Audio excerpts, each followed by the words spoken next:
श्राद्ध का प्रारंभ कैसे हुआ? जन्म लेने के उपरांत प्राणी पर 3 प्रकार का ऋण होता है। पहला देव ऋण, दूसरा ऋषि ऋण और तीसरा पितृ ऋण। पितृपक्ष के इन 16 दिनों में श्राद्ध प्रक्रिया में उपस्थित होकर तीनों ऋणों से मुक्त हो सकते हैं।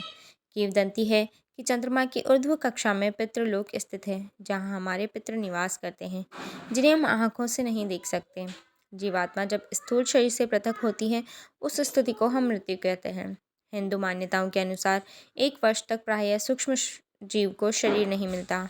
मोहवश वह सूक्ष्म जीव अपने परिवारजनों एवं घर के आसपास घूमता रहता है।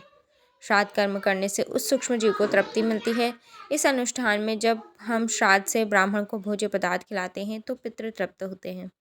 महाभारत में प्रसंग आता है कि मृत्यु के उपरांत दानवीर कर्ण को चित्रगुप्त ने मोक्ष देने से इनकार कर दिया। तब कर्ण ने चित्रगुप्त से पूछा कि मैंने अपनी सारी संपदा सदैव दान पुण्य में ही समर्पित की, तो फिर मुझ पर यह कौन सा ऋण शेष रह गया है? तब चित्रगुप्त ने बताया, आपने देव ऋण और ऋषि ऋण तो चुकता कर दिया, परंतु आप पर पितृ ऋण शेष है। आपने अपने काल में संपदा एवं सोने का दान किया है, लेकिन अन्न का दान कभी नहीं किया। जब तक आप यह ऋण नहीं उतारते, आपको मोक्ष मिलना संभव नहीं। इसके उपरांत धर्मराज ने दानवीर कर्ण के लिए व्यवस्था की कि आप 16 दिन के लिए पृथ्वी पर जाकर अपने ज्ञात एवं अज्ञात पितरों को प्रसन्न करने के लिए विधिवत श्राद्ध तर्पण एवं पिंडदान करके आइए, तभी आपको मोक्ष की प्राप्ति होगी। दानवीर कर्ण ने वैसा ही किया, तभी उन्हें मोक्ष मिला। कहा जाता है कि तभी से श्राद्ध की प्रथा प्रारंभ हुई। इसलिए हिंदुओं में भोजन दान करना बहुत शुभ माना गया है। श्राद्धों के दौरान तो गरीबों को भोजन खिलाना ही चाहिए। इसके जरिए हमारे पूर्वजों को सीधे भोजन पहुंच जाता है।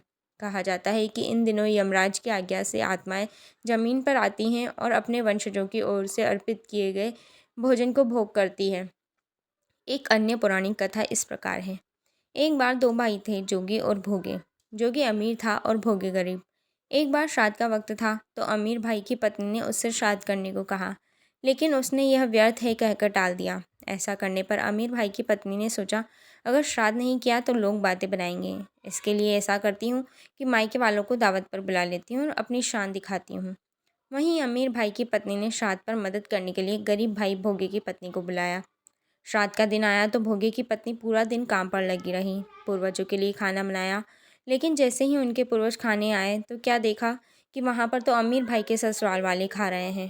भोग तो क्या, अगियारी भी नहीं दी गई है। पितर निराश हो गए तो वो गरीब भोगे के घर गए और वहाँ क्या देखा कि पितरों के नाम पर अगियारी दी है। पितरों ने उसकी राख चाटी और भूखे ही चले गए।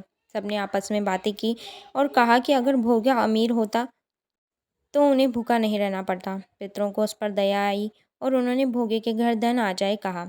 शाम हो गई। गरीब भोगे के बच्चे खाना मांगने लगे, लेकिन उनके घर में कुछ नहीं था। भोगे की पत्नी ने बच्चों को टालने के लिए झूठ कह दिया कि बाहर होदी के नीचे खाना है, खा लो। वह वहाँ गए तो देखा कि होदी मोहरों से भरी है। दौड़े दौड़े बच्चे माँ के पास पहुँचे और सारी बात बताई। भोगी भी अब धनी हो गया। अगले वर्ष जब पितृपक्ष आया तो उसने 56 भोग लगाए और ब्राह्मणों को भी भोजन कराया। इससे पितर खुश हुए और भोगी का धन और कुल हमेशा बढ़ता गया। प्यारे दोस्तों, आपको हमारी आज की वीडियो कैसी लगी हमें कमेंट्स के माध्यम से ज़रूर बताएं। वीडियो अच्छी लगी हो तो वीडियो को लाइक करें, शेयर करें और सब्सक्राइब करें।